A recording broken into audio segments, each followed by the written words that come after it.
My name's Hedwig. I know you're here to see Tom Richardson's movie review of Split, but I have red socks and I want to talk about the movie instead. Hey, Hedwig, get out of here. It's my movie review. Get out of here. I want to review it instead. No, no, no, it's my review. Get out of here. Get out of here. Look, my hand's right there. I'm in the review already before you. Get out of here. All right. So hey guys, that was a little lame. I apologize, but in this movie Split, this character played by James McAvoy has multiple personalities, and one of them's his name is Hedwig, and he's like this little kid guy that James McAvoy pretends to be in this movie. Um, so that is today's movie review, Split by M. Night Shyamalan.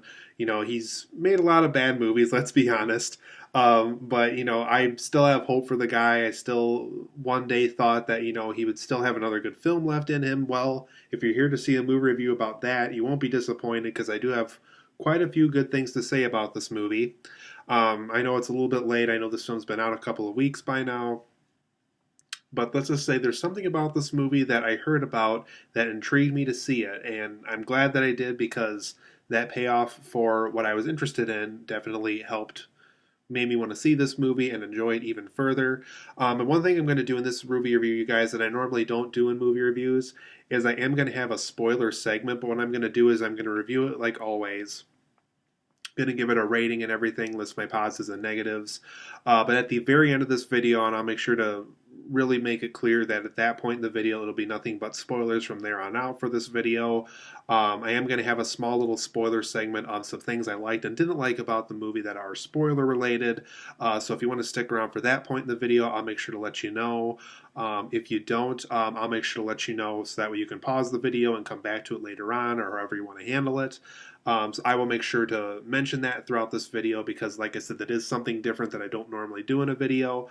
But I am going to have a non-spoiler segment, which I'm going to talk about first, as well as a synopsis as usual for this movie. So in Split, you guys, this is an M. Night Shyamalan film about a character who has multiple personality disorder. Which personality goes where and what happens at what time. This character is really not up to. It's really not his decision of which personality comes out at what time.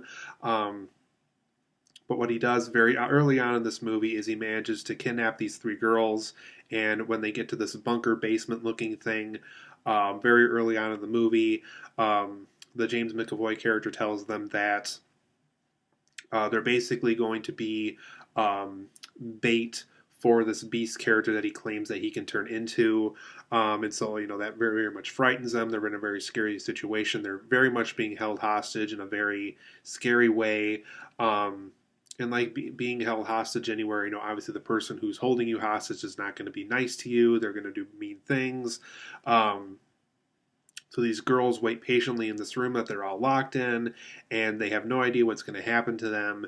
And throughout the course of this film, the James McAvoy character is visiting this therapist who is very much intrigued by his disorder, and she very much goes along with it. So if he goes by a different name for a certain personality, the therapist goes along with it, and so forth.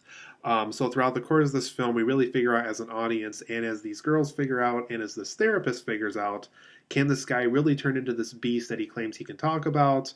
How are all these personalities going to somehow form this beast for this guy to turn into that he keeps talking about once again? So the real mystery of this film is what exactly is the beast? Is this just a story that this guy tells people to frighten them with? Why exactly does he need these girls to have this beast around for? How come he keeps visiting this therapist when it's clearly a red flag that he's about to do something very, very bad, regardless if he can turn into this beast or not? So all these mysteries get solved throughout the course of the film. And like I said, there's something about this film that you definitely want to stick around for that's very unique for an M. Night Shyamalan movie. So for my positives and negatives of Split, you guys, I liked how the James McAvoy character is very much a villain that you really love to hate. I think that's something that a villain in a movie should always be. It's a character that you love to hate. There's a lot of things about this guy that you're really not supposed to like. Just the fact alone that he locks these three teenage girls up in this room, and you know he's just there to just kind of keep them there for whatever happens when this beast were to happen for this new personality that he claims will come out and so forth. The fact that we love to hate this guy, I think, is something very important for this villain to have. So I liked the intentional unlikableness of this lead villain in the movie. I also liked how very tense this film was. I was very much on the edge of my seat. I was in a theater that had recliner seats, and normally I do just relax and recline and watch the film. But because the film was so tense at times, I almost did not want to use the recliner feature of the seat for this movie, just because I was very much into the movie. It was very tense, very edge of your seat at times.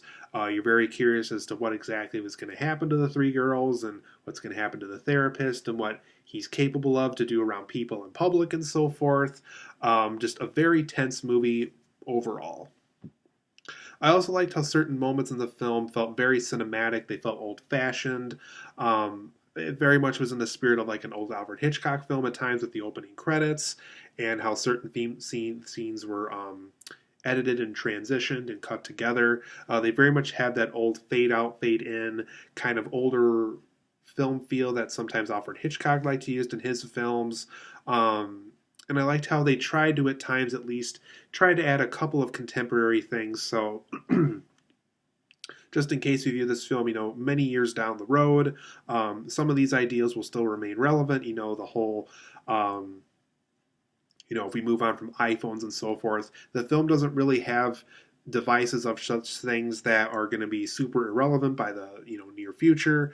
So I like how once again they kept it contemporary. They have most things in it that are still going to remain relevant many years from now. I also thought Anya Taylor-Joy, who unfortunately I have not seen a lot of films from her, but I do know she's in the film The Witch, for those who are familiar with that movie. I thought her performance in this film was very strong, very good. She definitely, out of these three teenage girls who were held hostage, she was easily the smartest one in the group. She knew how to handle the situation very well. How she kind of manipulates this James McAvoy character to be able to learn more about this environment and to potentially have an escape route to escape this guy who's kidnapping them from and stuff, and how she's learning more about the beast and these multiple personalities that he has. I just liked the overall performance. I thought it was very strong, and like I said, I liked how there was kind of an investigative side to her character.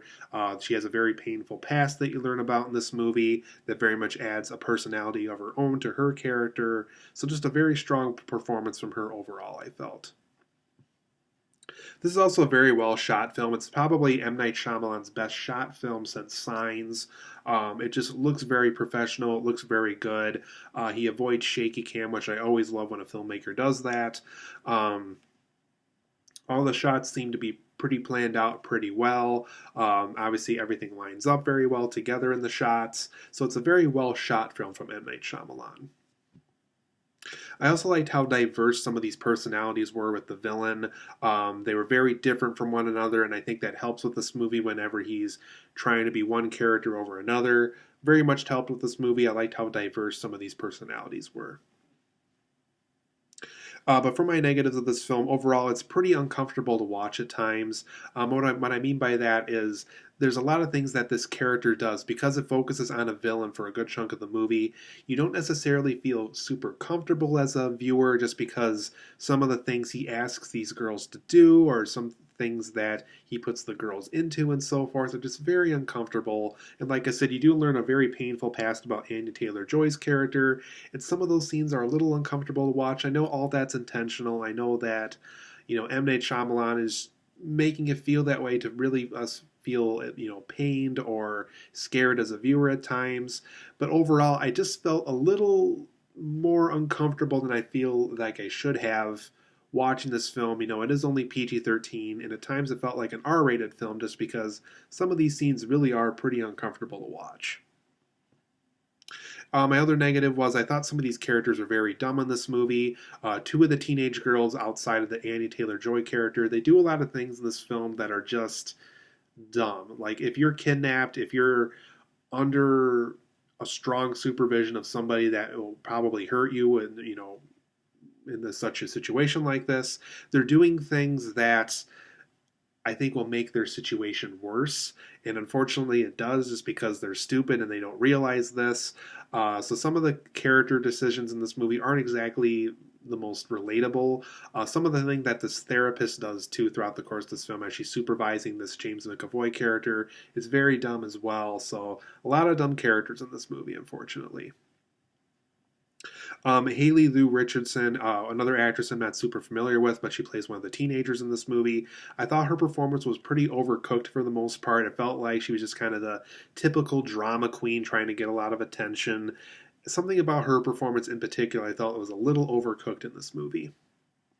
And there is a lot of plot holes and poor structuring. There's just a lot of scenes where certain things don't add up. You don't really completely understand the James McAvoy beast by the time the film really starts to focus on that. There's just a lot of plot holes regarding that and how he has this big space available to do all these things with these girls with. And some of the structuring of the story I thought was kind of poor for the most part. They also never go over what exactly James McAvoy's character does as a job. When he's visiting the therapist at one point, they talk about a complaint that happened at his workplace. But once again, you never really quite figure out what he does for a job, what he does for work. And there's times of the day where, like, he's doing something in the afternoon and so forth. It's like, does he have the day off? What exactly is this job? Is it full time, part time? How can he get away with all this and still have this full time job that he has to take care of and have this complaint with and so forth? So some details like that were pretty unclear. And overall, like I said, the therapist character was pretty dumb in this movie. I really could not agree with what she was doing in this movie. Very dumb character overall.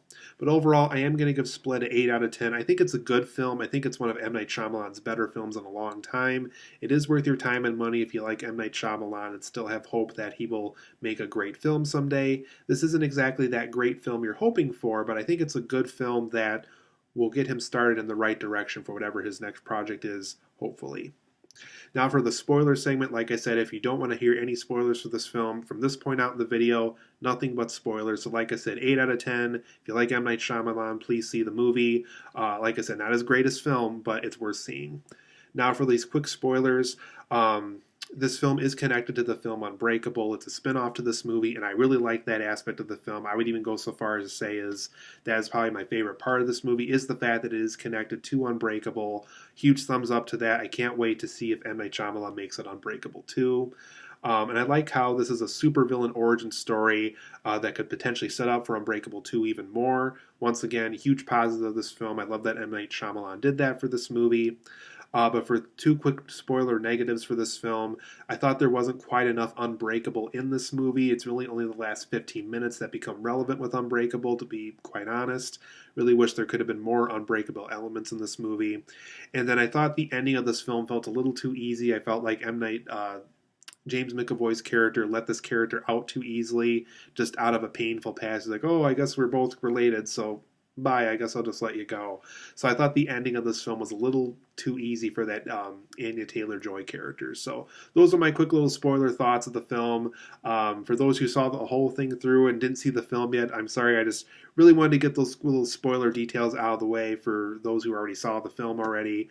So 8 out of 10 for me. Good film, not a great film. Let's hope that Unbreakable 2 is M. Night Shyamalan's next film, or it's something along the line of that.